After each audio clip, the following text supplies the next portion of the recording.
Hello and welcome, Rory. We've done it. We've done it.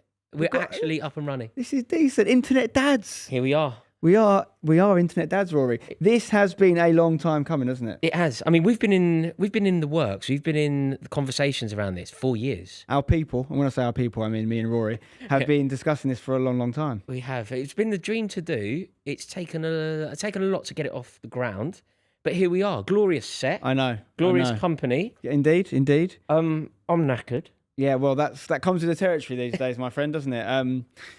So if we give a bit of a background for people that don't know, our situation, I think most of the people that know us obviously know us from our football takes, some more controversial than others. Are you referring to yourself in that? I think, listen, we don't want to let's not get bogged down in the football. This is an opportunity for us to talk about other stuff, isn't it? Outside of football. And, we originally had a meeting about this, I think, a year and a half ago. Yeah. And the thinking that I was working with was, when you get, first of all, obviously we're dads right now, and at the time we both had one, and I find when you're a dad, even if the person you're speaking to isn't necessarily a parent as well, it just dominates conversations, and probably to the point that it annoys people that aren't interested, and you're like always talking about your kids because it's such a massive part of your life. And then the second logic was, so one of the most common comments I get now from people that watch my football content and stuff over the years, especially at football games and that, they'll come up to me, and if they're of a certain age, they'll be like, Spencer, you were my childhood. I watched so much of you growing up. I watch your brother's golf stuff now. Yeah, right? yeah, of course. And it's because that football to golf transition is just so typical, isn't it? You still like their football, but you get to a certain age, you take up golf and you want to know more. Yeah, the knees give way. It's very difficult to keep playing football. 100%. And, look at what, the sidemen guys are doing with the big wedge golf and all this stuff. My brother's involved in that, and I was like, I need my version of that. Like, what is? I don't like golf. Right? I'm not going to do a golf show. What is something that demographic that have watched our videos and stuff over the years might be getting into? And that is parenthood, right? It's such a massive part. We've seen a load of the guys in the scene become dads recently. Totally. I mean, it's. I also find being a dad quite bonding. Like, when I meet somebody or even a friend that I've had, once they become a dad, I feel like I have a connection with them on a slightly different level. Definitely. Because, when somebody tells you that they've got a kid or they're having a kid or whatever, most people, 90% of people in my entire life, what I would always do is go, oh, mate, congratulations, that's fantastic, amazing. And I still do that, of course. But do you know what else I do? I kind of go, amazing, well done. Are you all right? Yeah. Are you okay? And I feel like having that conversation and that bond that you can establish simply because you have this incredible but intimidating common ground. Well, and this is the thing, so many people are parents, right? Or if maybe people watching this might be about to become parents or thinking about it, or maybe they're miles away from it, years away from it.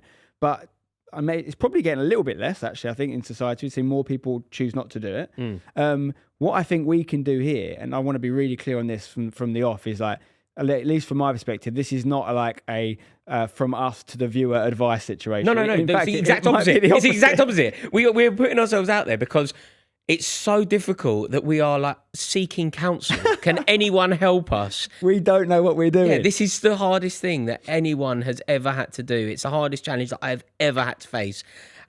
I can't do it on my own, so I'm imploring people to help. And ultimately, we get an opportunity to talk about parenting without actually having to do any parenting whilst we're here. Being totally frank as well, gets us out of the house. It does. Nothing becomes more of a gift than getting out of the house, I find. Do you know what things I used to find quite inconvenient? A commute. Yeah. I dream of a commute. Love a commute. I love a commute.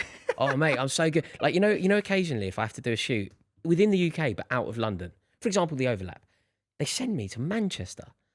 It's a dream come true. I'm sitting on the train. I've got a coffee.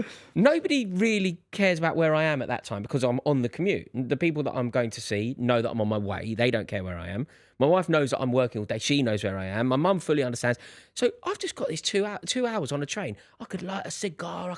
It's amazing. I don't think you can on a train. I think no, but in principle. Okay, in principle. Yeah. Symbolically. I can symbolically just have a cigar, which for me now is watching maybe one episode of a podcast that I quite enjoy. Yeah. That's the gift. Well, I mean, there's so much we can get into there. Free time does become a premium, right? So you have to get that enjoyment.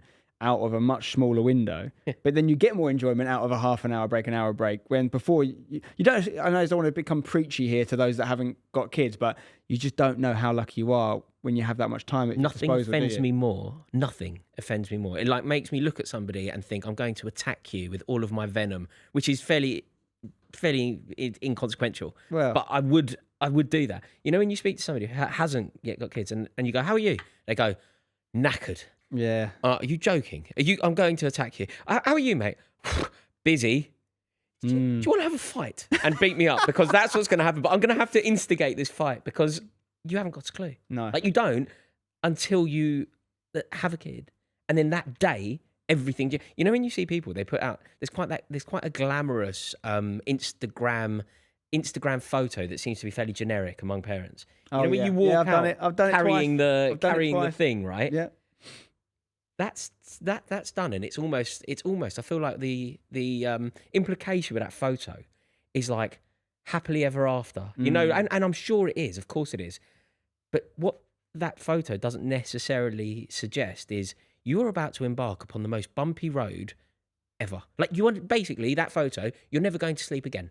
Well, yeah. You are now nocturnal forever. You just subbed up Instagram in general, didn't you? Really? Yeah. That is what it is. It's a picture that isn't telling the full story, but you know, it is a little rite of passage. And It's that's basically life on the internet, isn't it? Which this will hopefully break down that barrier. Yeah. Because Is I that will tell you picture- how difficult it is. Is that picture inspired by the Chabi Alonso boots thing, or is it reversed? I think the other way round. He nicked it off the... Makes sense, to be fair. The other way round. But yeah, I mean, so this is obviously our first episode. Yes. And we're much like fatherhood. We're going to be feeling this out as we go, working out what it is and what it can be. But certainly the aim for me, and I think yourself as well, is to, like you said, there is this sort of brotherhood of connection of people that are dads. I don't want to, downplay things like the military by making a comparison, but people have come back from the army and they have that connection with people that have been through something. Now, obviously, we're not talking about the same. No, I think we are. Well, maybe we are. Sometimes we are. I am involved in my world, World War One. One, okay. My World War. It's my first World War.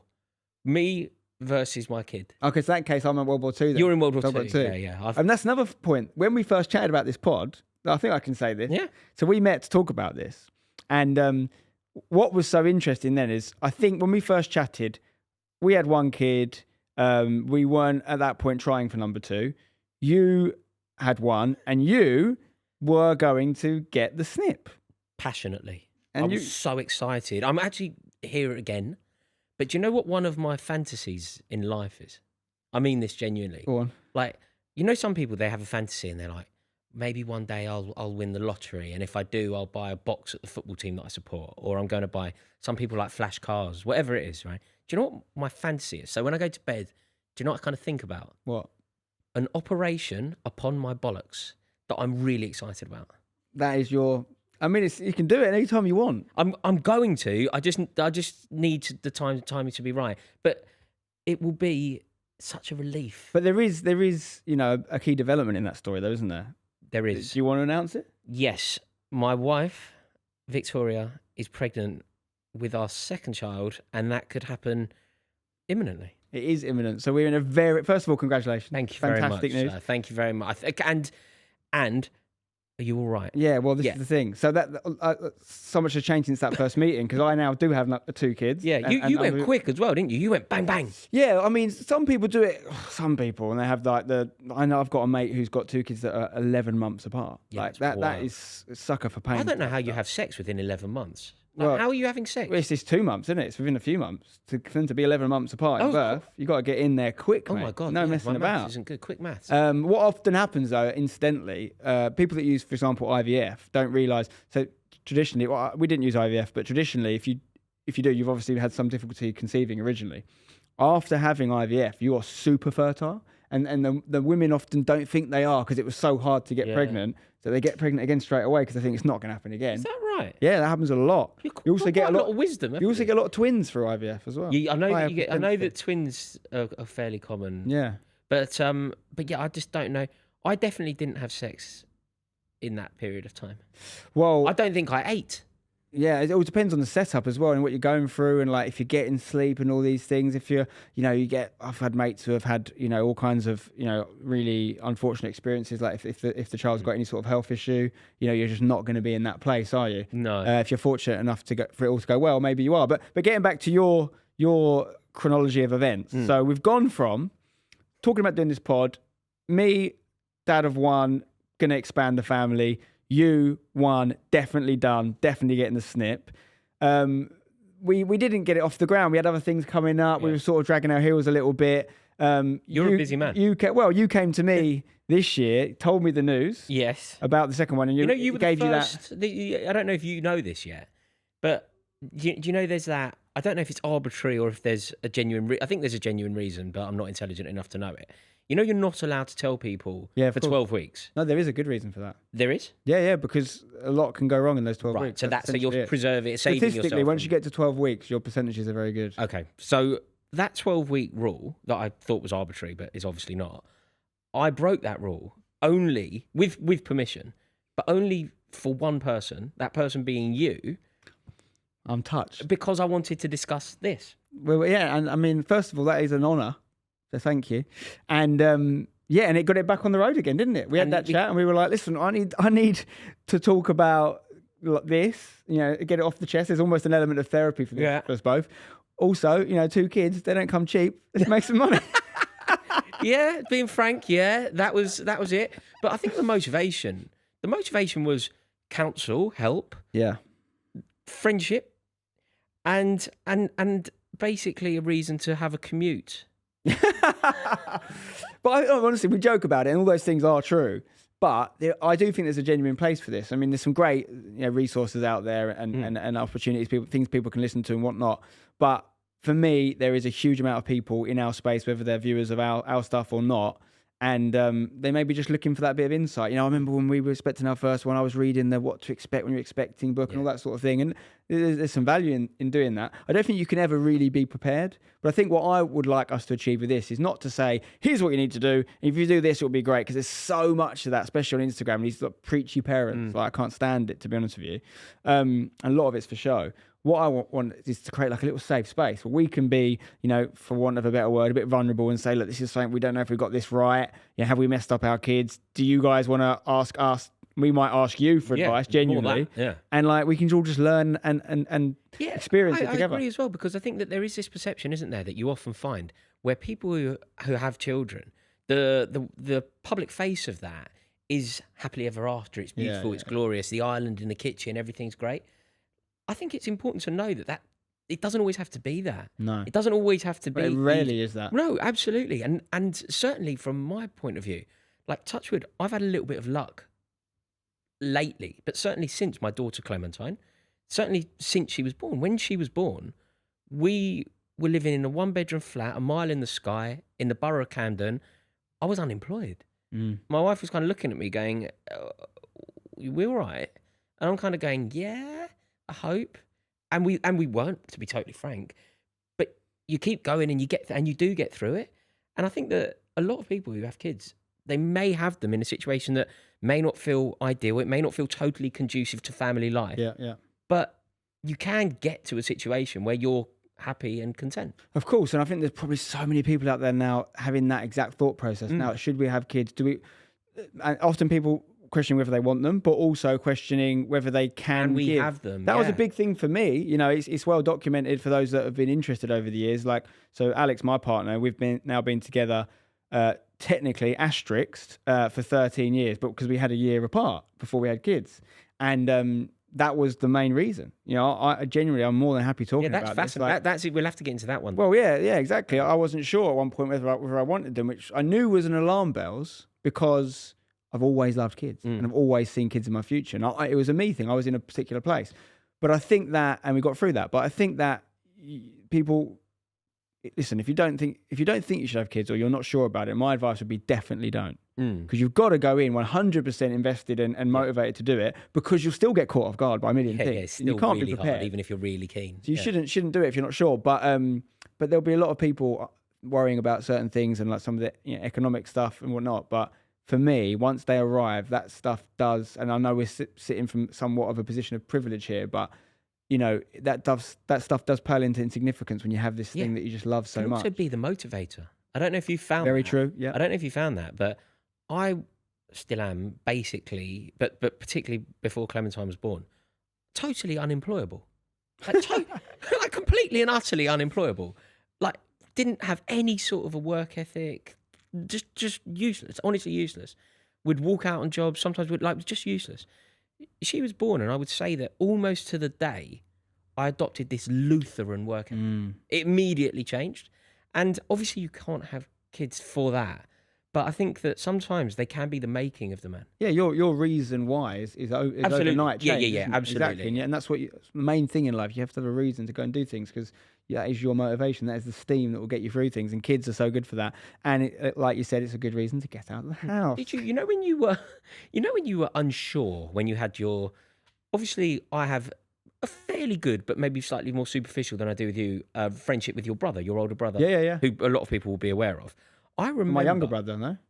No, I have a good relationship with him. I know Saunders well. Yeah. I know Seb well, but superficially. Yeah. Okay.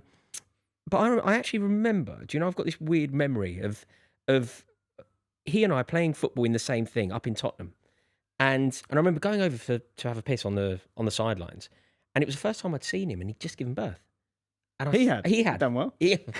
Right, his a lot of good story about that, but go on. And I said, oh, you know, like congratulations, and I remember kind of having that moment. And he was the first person I knew who operated within our world. To have a kid. Of course. Did you being an uncle affect your decision making or your approach to it all? It's a really good question, to be fair. And I think the answer is actually kind of the opposite, which is that because it didn't make me, I started to question what was going on with me. Because I knew I've never been someone that didn't envision having kids. You know what I mean? I've always and been then like, what? Then there was a time where it became a reality, an actual conversation. You backed out. Well, you get to a certain age, don't you? Particularly on the women's side with the biological clock and all this stuff. You know, and these questions become apparent. So we were probably just getting to 30 at the time, and this becomes a massive point in your conversation. I'm sure there'll be people watching or listening to this that are in that exact point in their relationship right now, and it had always been on the plan. It'd always been part of the sort of life plan. You get to that age, and if you suddenly have reasons why, and my reasons were very sort of like, it was completely a reflection of my own mental headspace at the time. It was like, I just thought, why would you want to bring children into the world? I had quite a dark outlook. It wasn't that I didn't like kids. I was against it. I was in a really poor place, and I had a lack of motivation, all these things. So it was affecting my want to do it. It wasn't anything actually about the act of having kids. So some people I think probably don't want to do it, and that's their right, of course, because it takes over your life. Mine had never been that. I was worried about losing time or anything like that. It was more that I had an outlook that I needed to go through certain things to change, which I did. And then it was like the old Spencer was back again. So if anything, it was actually a really good indicator that other things were wrong in my life at the time, which I fixed. But you know, I've got. We're gonna have to get into this, aren't we? We could do a whole episode on that for sure. Absolutely. But I've got. Seb's got 2 kids, so I'm an uncle, and 2 there, and then through Alex, we've now got so many now: 1, 2, 3, 4, 5, 6 other nephews and nieces. Oh, right. So I'm an uncle to 8 kids now, and I have 2 of my own. So it's a big old group of people running around. One more, you got an 11-a-side team. I literally said the same thing as well, and it's so many of them are boys, by the way. You know, Really? of those 8 kids, 7 boys. Wow. Yeah. Wow. No, sorry, 6 boys, 2 girls. Okay. Yeah, Seb's got a little girl, and then Alex's brother's got a little girl. But yeah, very boy dominant, which is not the case for you. No. So you're obviously 2 boys. Yeah. Yeah, I'm 2 girls. We've got total balance. We've got a there, girl haven't we? dad and a boy dad. Yeah. Yeah. So yeah, we've got one little girl Clementine, and one little girl TBC. TBC. Good name. TB. Yeah, it would work. Yeah, it would work. I don't know. I find the naming stuff. Have you got names like written down? I do. I have a couple. Do you know what I really liked, but people don't seem to like it? Are you going to put this out there? Because we were very careful. We don't put the names out there before it comes out. Cause the thing is, I feel like I can put it out there because I don't think it's going to work. Has it been vetoed? There's potential, but no, it has been vetoed. Okay. Because do you know what I like? Go on. I like Vivian. Okay. ENNE. And our producer is laughing her head off. I like Vivian. Yeah, Saffron. Which, by the way, happy birthday. Saffron. Happy birthday, Saffron. And giggling at my suggestion. This is the reaction I get. Because do you know what I don't particularly like? Would be Vivian. AIAN. Okay. But Vivienne. Vivienne. French, je ne sais quoi. Vivienne Jennings, yeah. I feel like Jennings is a classic sort of British surname as well. So that combination, I love talking about names, by the way. French, it's sort of an Anglo-French pact. Yeah. And Oliver Cromwell will be fuming. Clementine, Clementine as well. That you've got this sort of classy kind of like historic. Clementine. Is that what you say? Yeah. It's so, the naming thing is so interesting. So like, hard. we did a video on Alex and I's sort of now dormant YouTube channel, but one of the last videos we did actually was this whole, we called it the name. It was like a World Cup of names. So what we did is we were quite clever. We never put the names we actually liked in it. Yeah. We were putting them out in the world. Yeah. And we essentially arranged with 32 names, and they all played each other. So we'd be like, oh, it's Chandler versus what was one of them versus Harry or whatever, and we'd agree. Oh, okay, Harry wins that round. Yeah. He goes through, and we come up with a name at the end of it, but we didn't actually use it. It's a good system. Yeah. Oh, I've got apps for it. Like I love. Really? Literally, at one point, I wanted to have like 10 kids just to use all the names. It's I so have. important as well. I genuinely think it's so important. Yeah. It is, isn't it? Because it's a massive part of that person's identity, and they don't get to choose it. Also, it really does have an impact on who you ultimately become. Yeah. And there are some names that I hate, and I then hate the parents. Well, I won't be friends. I genuinely won't be friends. I had you know these kind of like. You've got to be careful. You're going to start slagging off names now because there'll be people watching with said can't names. do this. But do you know the dangerous. modern trendy thing that's going on? Yeah. I just can't abide it. That's what I'm saying. Your names are a bit of a throwback, the ones you like, it seems. Yeah, I do. You know what? Because you know what I associate it with?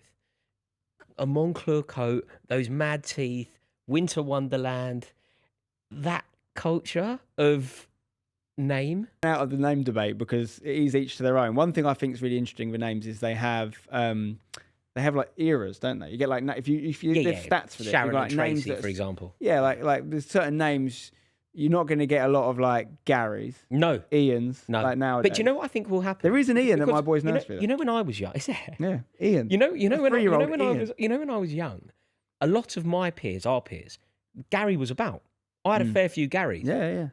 There have been no Garys born in this country, I think, in the last 2 No, years. there definitely will be. You'll be surprised. But what will happen? No, I genuinely think there have been no Garys. There was a Gary. There was a Gary purge. A drought. There was literally no Garys. We need more Garys. I'm being really serious. There was no Garys. Do we? What I think will come back. The reason why they'll come back is the grandparent. So my generation will start to become grandparents. Yeah. And when they do, so in 15 to 20 years, our generation become the grandparents. You could go Gareth. You could change it up a bit. But again, there was none. This is actually, I did read about it. Do you know how I know this? Oh. Do you know Flav? Yeah. Do you know his name is Gareth? Is his name Gareth? I never knew that. His name is Gary. I assumed it wasn't Flav. No, it's Gary Flavel. Right, okay. And the reason I know so much about Garys and have this almost encyclopedic knowledge on the word Gary is because of Flav. He's very passionate about Gary. He wants more Garys. He wants more Garys in the world. He's very upset about what's... Need some sort of Gary tariff to come out in government. You know, you get a little bit of council tax reduction if you name your kid Gary. They can date you. They certainly can date you. Yeah, certainly. Gary was our generation. Chris, I found, was our generation. There's loads of them. And on the women's side, there's a lot of names that sort of died out and now coming back around as well. It does. You're completely right. Like everything. Ethel was I was literally thinking, my great nan was called Ethel. My great grandmother. Rita, yeah. Rita Ora's probably made that. Oh, Rita Ora's made it cool. Made it mainstream. Yeah, you get... we definitely got to do an episode on names one. Yeah. But then I think there's also loads of other parents that you've mentioned a few there that we know and stuff that we'd love to get on the show and talk about their experiences and understand what they're going through. Because I think it's one of them where a lot of our experiences are the same, but then you have your own little idiosyncrasies that you go through on a day-to-day basis that we want to dig into. And do you know what's so fascinating about having a conversation, if we're fortunate enough to invite people on who are perhaps quite recognisable? Do you know what's going to be so great about hearing from them? Ostensibly, people like that have only luxury in their life, don't they? Like, if you're a fan of whoever case study, right? You would view that person, they're a very successful YouTuber or a very successful footballer.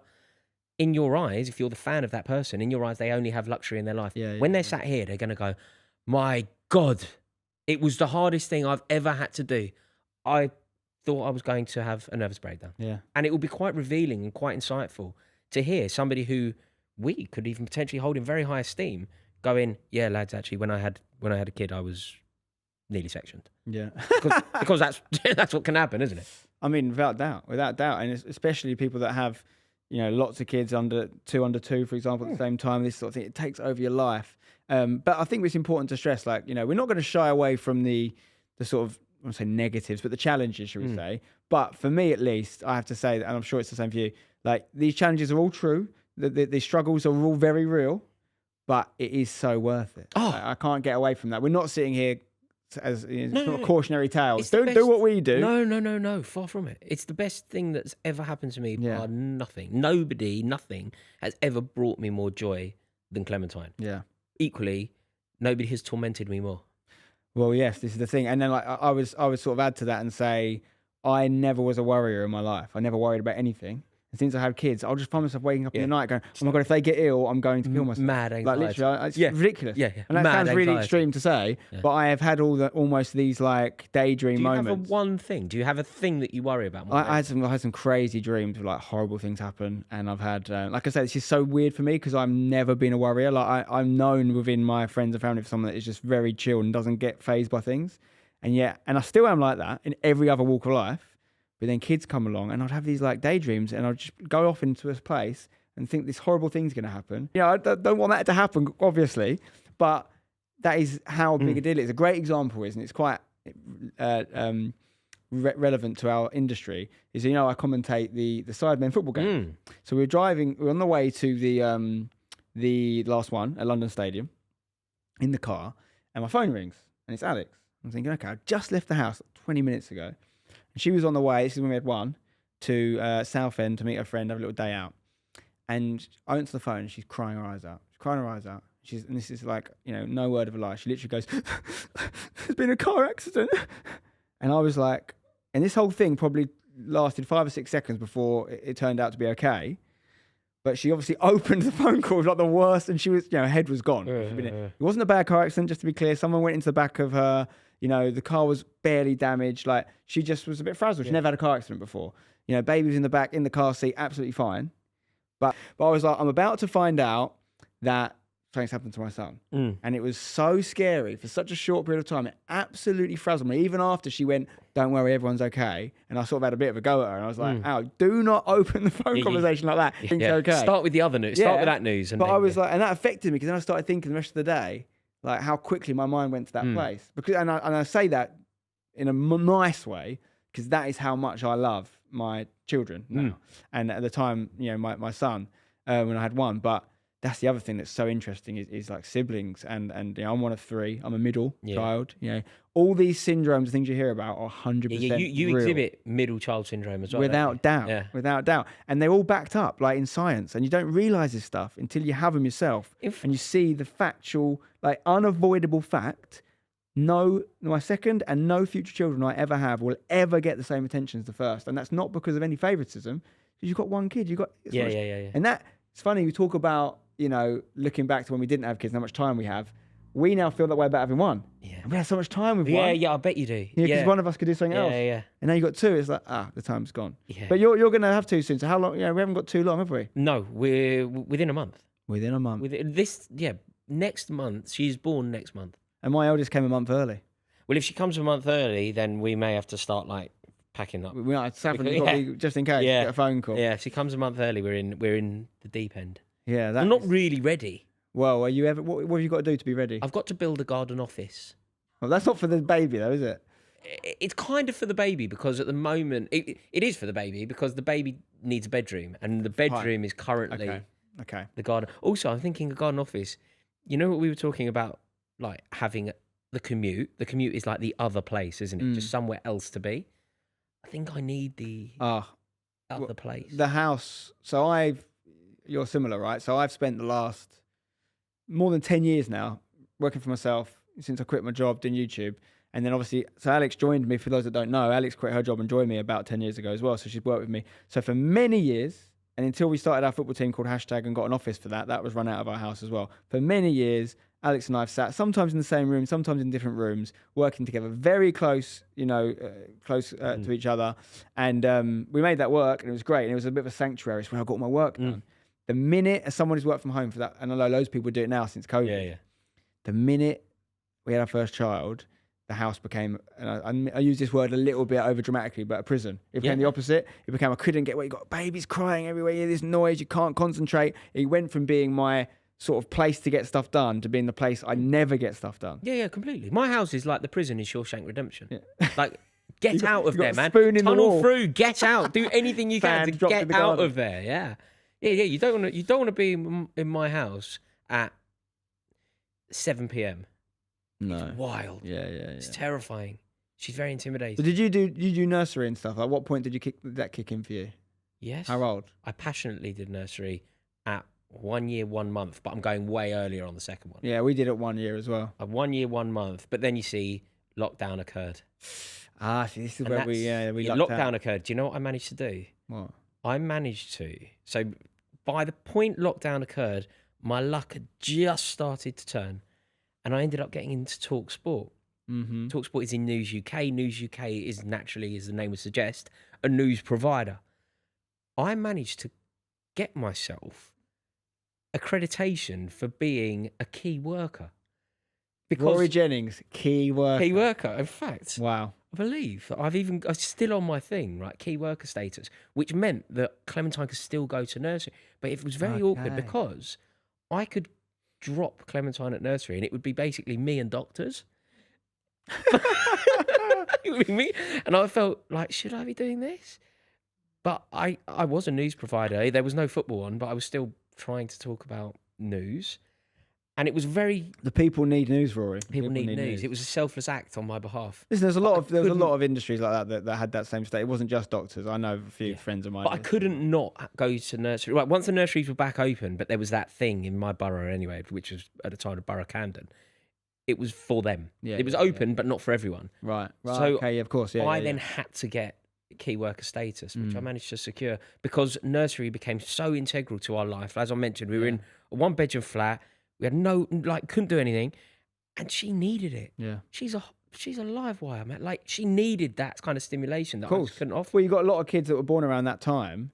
You know, they call them COVID babies, right? Yeah. And they didn't get to go and socialise and do the things that they needed at that age. And as a result, not always, but in a lot of cases, these kids have been sort of held back a little bit in terms of social skills and learning those things, which are so important. You know, we were really lucky. So not only did we got back together, December 2019.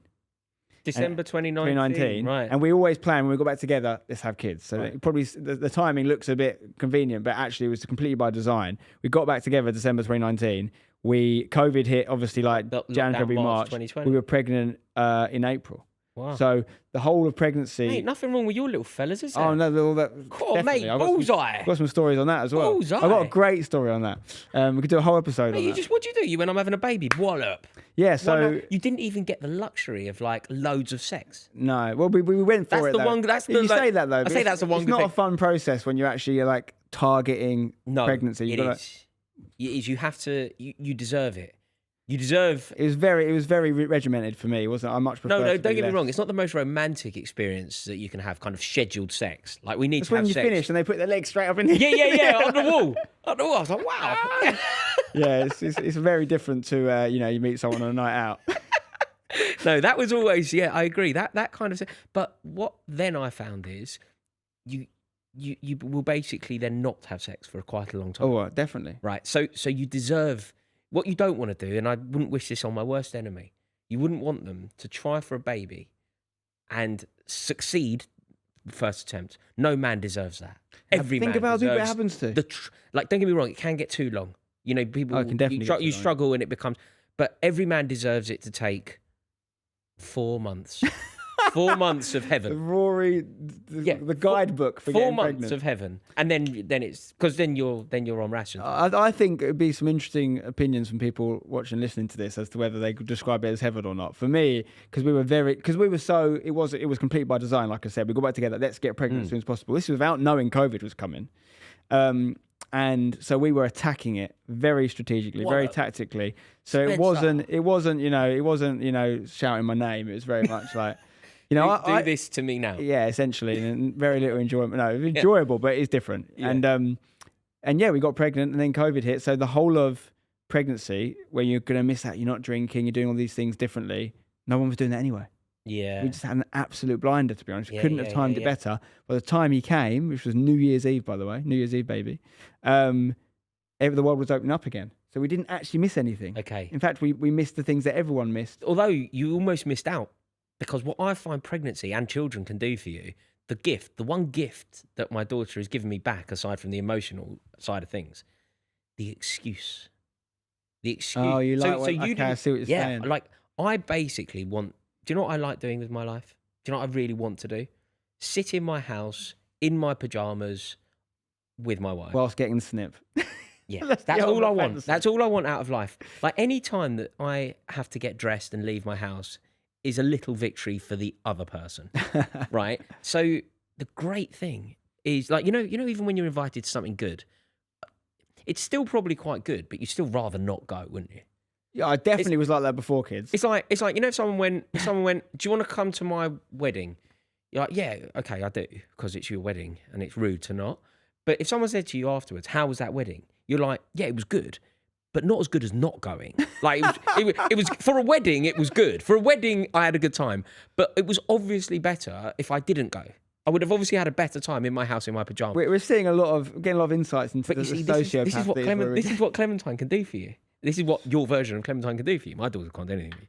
But what your offspring can do is give you legitimacy to miss everything. Yeah, there is that for sure. I don't know if I'd say it's fortunate, but I've had that for the last 10 years. It's called running a football club. So basically, it's a Legitimacy. football game every other day anyway. Yeah. So I'm like, I can't come to football. But I mean, I actually feel the opposite, to be honest. I think that was so true for me until I started a football club. And now it's like, I feel terrible about how many things I missed, to be honest. I missed so many, and I've got better at missing games now. But in the first few years, I was so adamant I've got to be there every one that I missed so many occasions, like not like huge ones, like weddings and things. I'll try my best to be there. But so many things over the years, like friendships that probably aren't where they should be now as a result of that social life So killer. different. I am so excited about so when my new daughter is born, I can't wait for the invites to come pouring in then, because I can go like this: 100%, I will be there, and I cannot wait. It's going to be fantastic. Do you want to come on my stag do to Latvia? Yeah, absolutely, because legitimacy. This is so evil. It's like a little evil plan. I'm going to tell them I can go and then pull out. I will act 100% unilaterally, totally committed to whatever thing you want me to do. Because then when it actually comes around, Vivienne needs me. Saffron, you're making notes for when we need to do a recording. Yeah, of this. there you He's go. like, Vivienne. Don't even say anything else. Just comment on WhatsApp. Vivienne, what can I do? I really want to be there. I wish. Could I? Yeah, because I always adopt the policy. It's good, but not as good as not going. Well, it's funny you say that. So one of the things I do say to people if they do ask me for any sort of advice, and I always say to them, I'm not qualified to give it. This is not expert financial advice. But I say, everything you think you're going to miss out on is true. You're going to miss out on these things, and your life's going to be completely different. The difference is you're not going to care about the thing you're missing out on. No. So you aren't going to be able to go to those things because you're going to want to hang out with your new little mate. Absolutely. And there's obviously peaks and troughs, and there's difficult times for everyone. But yeah, there's just There's basically in my life 2 things that I want to do that don't involve my child. Everything else will involve my child. Like, do you know what I hate missing? A birthday party. You know, like one of her mates in school has a birthday party. I will break my neck to go because I love that sort of stuff. Genuinely love it. Yeah. Like, I was Santa Claus, for example. Yes, I'm sitting there and there's all the kids, and I loved it, and I totally committed to that. But basically, the only 2 invites that I want to go to, someone invites me to play football, regardless of where it is. Like, you could invite me to a football match in South London, and I will be there. all the way to South All the way London. to South London. I will cross the river for you. Wow. I will cross the river, right? Are you South London? Yeah, so what? There we go. I Right? So live invite there me for- there, I'll say no. Invite me there to play football, I will say yes. There you go. And the other That's your thing, in. poker. They're the I thought you only were gonna two. say poker. They're the only 2 things that I really want to do with my life, apart from parenthood. It's good that I think it's important when you get to our age, you do have to sort of consolidate. You have to do it with everything. It sounds really kind of impersonal, but you have to do it with friends. You have to basically invest in for me, I'm like investing in a very small group of friends Yeah, I'm that I Cullen. can see regular times throughout the year rather than trying to have these superficial relationships. And unfortunately, as bad as it sounds, the ones that have kids, you're so much more likely to stay in touch with. It actually rejuvenates the friendship. Yes, totally. It rejuvenates the friendship, particularly when the kids become mates. Yes. Oh, It totally can. It will lend a new lease of life to your existing friendship. Definitely. It's very true. You're in the trenches together. You're in the trenches together, yeah, and you're both looking for the same answers. Yeah. Which is Well, that's the other thing as well, which is really interesting is, so we've done a few little holidays with one of my good pals, and he's got a little girl, very close in age to ours. And even if you take two sets of parents, but you combine the kids, you're sharing resources. Like it is easier to parent a group of children, if it's 3, 4, whatever, with two sets of parents. Takes a village one to bring up a person, kid. exactly, and that's what we're getting away from in society. Like I feel like we can dive way more. Mate, into the holidays are amazing. Do you know since Clementine started school, we went on holiday last year with my whole new friends, which is why I'm culling, because I don't want my friendship circle to grow. Do you think anyone watching this might have just realised? You were cold. You were cold for a reason. I want X amount of mates. So I've now got loads of new mates who are like school dads who I went on holiday with, who I play paddle with and stuff. Yeah. But if I'm going to bring them in, they have to go. You see? Yeah, you can't. And obviously the friends that I'm making at the school, they live locally. Yeah. And our children are the same age, and we have similar interests and whatever. So no, I have a whole new network of dad friends. There's a lower barrier to entry, and that's what it's all about. And the catchment area thing is huge. Like if people you can get to their house quickly. Like I can put it in the WhatsApp group and go, does anyone want to meet me in the park now because my child is a lunatic? Yeah. Somebody will reply. So I think there's a whole episode we can do on what to expect when you're expecting. Shoot it soon, because obviously you are. Yeah, I need some tips. Well, yeah, we don't know about tips, but we can go through it. But to wrap up today's episode, we want to do something that we're going to do hopefully every time, called the Dad Diaries. Where we actually want to hear from you guys about maybe something that's gone on, something that you have struggled with, something you think you've smashed and you've absolutely nailed it, and you want to share that wisdom with us. We'd appreciate that. Just to put it out there as well, you don't have to be a dad. You could be a mum. You could be not have any kids. I don't know, whatever. We want to hear from everyone. We're the dads ultimately. The rest is open for grabs. But it's our first episode. So I thought I'd come with a little diary entry this week. And I am keen to get your insights on this. Okay. Something happened recently with my oldest. So my oldest, and by the way, if you're wondering why I'm saying oldest and youngest, I have made a decision to not use their names on social media. I know some people might think that's a bit poncy or whatever. It's really out of respect for them. I'd much rather do this podcast and this show completely transparently, tell you everything you need to know and all the good and bad things, and be honest, and then than worry about stitching them up because I've used their names and someone at school is going to say something. Yeah. And not tell you the full truth. So I'm going to use their middle names for this show. So we'll call my oldest Fox, which is his middle name, and my youngest Forrest, which are very close in sound, as you like. But with Fox, I was put into bed the other night, and it's pretty heartbreaking, to be honest with you. I don't know if you've been through anything like this. I don't know if it's the same with girls. But he's such a lovely little boy. And he says to me, I can't remember how it came up now, but he basically says to me, there's some boys at nursery that aren't very nice to me. And I'm saying, right, and straight away you're like, I'm going to kill them. I'm going to kill children. Tell me the kid's name, and I will crush them. So obviously I'm all ears, and I'm like, tell me more. But also, and I don't want to be that parent who thinks their kid is like exceptional or whatever. But I'm pretty convinced he's a very clever boy. Yeah, I don't want to be the kind of parent that says that their kid is exceptional. but he's a genius. I think he's a genius. No, so what I will say about him is he's very cunning, like a fox, and he's clever enough to, my first thought, and maybe this is more of an insight into how my brain works, my first thought is this would be what he would tell me if we're about to find out that he's been naughty at nursery. And actually I was taking it seriously, but I was just information gathering. And he was like, there's a couple of boys that are nice to me. I was like, what do they do? And he's like, oh, if I try and play with them, they'll push me or whatever. One of them tried to bite him, and that is true because we got told by the lady at nursery that there was a biting incident, but it didn't actually connect. And he was quite nice. How does that make you feel? And he's like, it's quite sad. It makes me sad and all this. And I'm just like, right, how do I tackle this? So, I actually started doing jiu-jitsu a few years ago, and the main. Are you about to tell me that you've gone up there and had a fight and put your jiu-jitsu skills to use? I wish. No, so I started it pure. I've always wanted to do martial arts, but I never got around to it. And I got mid-30s, and I decided, no, I want my kids to do it. I want them to do it from a young age so they have that in their weaponry. Just, not to hurt people by any means, to feel confident. And I thought I need to lead by example. So I started doing it. And So Fox actually had his first jiu-jitsu lesson. I'll show you a picture in a minute on Saturday. So we were going to do it when he's 4 on New Year's Eve. And I was like, right, we're expediting it. You need to learn how to defend yourself, boy. But what I actually did, and tell me if you think you'd done the same, is next day I dropped him to nursery. So he'd given me the 3 names of the boys and I wrote them all down. It's 3 boys. He's a grass. It's a grass. Yeah. But small. Wouldn't you want your kid to be? Of course. I said, give me the names. And I said, what do you want me to do? I said to him, what do you want me to do? I said, do you want me to talk to their parents? Do you want me to talk to the nursery teacher? So I said to the lady at nursery, I said, look, I don't want to make a big deal out of this right now. I just want you to be aware because I have to tell you because he's made me aware. These 3 boys may be being a little bit unkind to him. Is there anything that you've seen that you can do? Can you keep an eye on it for me? Also, let me know if he's been a dickhead as well. No, it's good. It's good that you're aware of that. Yeah, it's good that you're aware that it could be. But also, I think at this age, I don't think there is bullies at this age. No, there definitely is at later stages. But I think at this point, they just don't know they might be hurting your feelings. You know what I mean?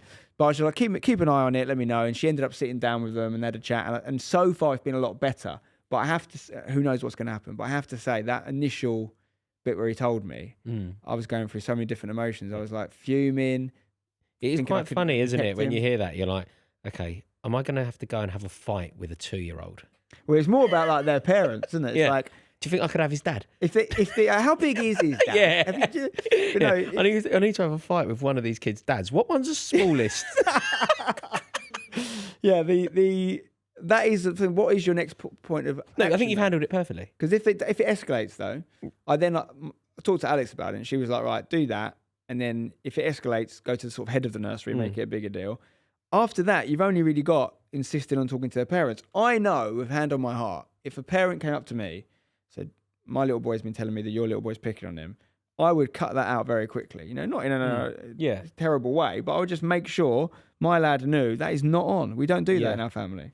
I think the problem is, even if you aren't positioning it this way, it will feel like an assault on the other kid. Yeah, of course. It will feel like you are questioning the parenting skills of the other parent, even if you're not. But for me, that comes back to how ego-led the parent is. Like for me, I don't expect my kid to be perfect. I expect to be loads of learning opportunities over the next couple decades, right? So if someone comes to me and it's true, what they're saying is true, that is my job to fix. It's my job to make sure he's not one of those kids. Because it's very important to me.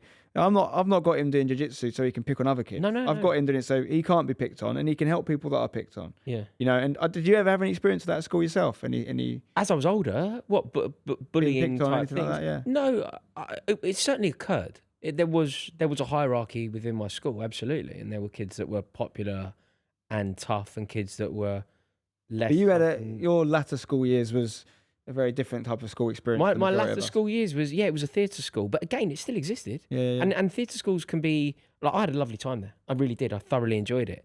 But it was a theatre school that brought a completely different edge of competitiveness because not only was it natural competitiveness among children, there was almost the quantifiable hierarchy that suggests who won because some kids were getting jobs. Billy Piper, for example, Amy Winehouse, for example, they won, didn't they? They got the record contract, and other kids didn't. So there was that competitive edge. But then other kids started podcasts about being dads. Other kids didn't. Yeah, exactly. Other kids. Doctor Who, The Bill. Exactly. There's some big shows in there, guys. But do you know what? Within that framework that you've just set up there, I think that you've handled it perfectly. Because the other thing that I don't know if you'd feel like this, and I think it's quite difficult to even articulate, but he kind of needs that. He needs to be exposed to that at some point. 100%. He needs, at some point in his life, someone is going to be cruel. Someone is going to be unkind. And of course, his approach needs to be one of generosity and kindness. And they're the values that you teach and instill. But, in the past, when I've seen Clementine maybe get, if I'm in a playground, she's queuing up for something and some other kid cuts in. My natural thing to do is go over there and crush that other child. But of course, nature needs to take its course. She needs to assert herself a touch. Yeah. Which she doesn't in those very particular circumstances. But I try and encourage her to assert herself. But equally, she does need to know that people will push in front of you in the line. Yeah. And those lessons start very young, don't they? Yeah, and life's not always fair, and it sounds a bit intense for I'm not even 4 years old, my boy. But Yeah, I think so. I maybe am a little bit more reserved, not reserved, a bit more concerned about this because I did experience a little bit of it at school, like my early years of secondary school. I mean, we got to do a school episode. I went to 6 different schools. I had a lot of schools in there. And 6 different schools. yeah. You're only in secondary school. Is that one a year? No, that includes from down reception right. on. From reception on, but Mate, I you moved must have a huge network. Everyone in Essex must know you. I've got a lot of. That's what they say about Essex anyway. Yeah, You know, touting, you'll know everyone each knows other. everyone. Yeah. They actually do, to be fair. But I've got a lot of good acquaintances. But when you move around a lot, it's harder to have those deep connections. But so I have a lot of strong opinions on school. And a lot of strong opinions. It's definitely informed my interest in the martial arts, self-defense stuff, because I never had that confidence. Mine was my mouth. So if someone picked on me, I got very quick at embarrassing them in front of everyone. Just said, if you come after me, I'm not going to beat you up, but I will embarrass you. Yeah. And that is actually what led me into this industry, to be honest. It led me into doing stand-up and stuff when I was younger, because I could defend myself in that way, and you get quite quick. But it all came as a self-defense mechanism, survival technique. I think it often does, doesn't it, for comedians? I think so, yeah. Class clown is the common one, or they want to try and make people laugh. Maybe they've got some trauma happening at home, all these different things. But I'd love to hear from people watching this. Like, I think you handled that perfectly. You think? I genuinely do. I think you handled it perfectly. You went through the proper channels. You had the correct conversation with your boy. I don't know what else you could do. Well, maybe there's people watching or listening that have got a bit further into this line. Maybe they've got older children. Maybe they have been properly picked on and they've had that issue, and you get situations where maybe the school doesn't look into it properly, all these things. I would love to genuinely learn more about the ways that's been dealt with. So maybe you can get in touch. And also you can get in touch with any future, or for the future episodes, any things you'd like us to discuss. Feel free to do it anonymously, of course. There's a number of ways you can do it. You can do it on our social media. Everything, Internet Dads Pod. And an email address, internetdads@fellasstudios.com. Send us as much info as you can. Also, please bear in mind, it isn't only an agony uncle type of thing here. Just get in touch with your experiences. If anything that we've said on this has chimed with your experiences of fatherhood, please do get in touch. Just let us know what you're going through, what's on your mind, your funny experiences, your troublesome experiences. We would love to hear them, because we can learn from them and potentially laugh at you as well, which will make us feel a little bit better about our own parenting. What I think we're going to do, obviously, we're going to try and get some guests on here as well and talk about their individual parenting experiences. But what I think we've got in front of us is a lot of sort of topic-led discussions. So like you say, is there one on schools? Is there one on what to expect with the babies when they're about to arrive, as they get older? Nursery, there's a million different things. Christmas, birthdays, so much. There's always something going on every weekend. Names. You've got to do names. So likewise, if you've got a topic to suggest you'd like us to cover, then let us know as well. Same way, get in touch. And I've enjoyed today, mate. I've loved it. It's been a long time coming, but certainly worth the wait from my perspective. Is this the sort of vibe you might go for in your office? Yeah, garden office. Could well be this. It would be I'd probably have some little homage to Frank Lampard somewhere in there. Meant to be. Somewhere in the. Went to my school, by the way. Did he? Frank Lampard. Did he? Same school as me. Mate, he's got a couple of kids as well. Do you think you could tap him up to come on? Well, we can try. We can certainly try. Yeah, that'd be the dream. I'd sit here starstruck though, baffled. Good man, Frank. I've worked with him a few times. I like him a lot. Yeah. The king. But no football. This isn't a football pod. No football. Sorry, I've done it. It's a football-free zone, guys. A safe space from football. But thank you very much for watching/listening to our first ever Internet Dads show. It's in the can, Spence. We did it. And long may it continue. Up the dads.